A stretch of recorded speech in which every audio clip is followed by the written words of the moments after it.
Guys, after ng birthday, ganito is a Filipino way guys, Filipino way.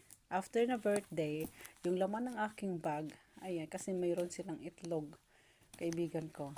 Yan din, tinan mong ginawa. O, diba? Yung bag ko may itlog. Diba? Natawa ako kasi pag uwi ko dito, naalala ko, may itlog pala yung itlog pala yung aking bag.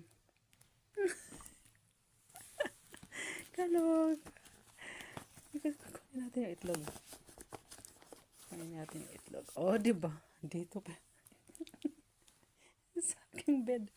Nasa aking bed yung itlog. Ay, naka. Yan, naka-sharon ako. Dalawang itlog ang sharon ko. Tapos may pagkain pa doon sa baba. Oh, yun. Di ba? May itlog yung aking bag. Holy moly.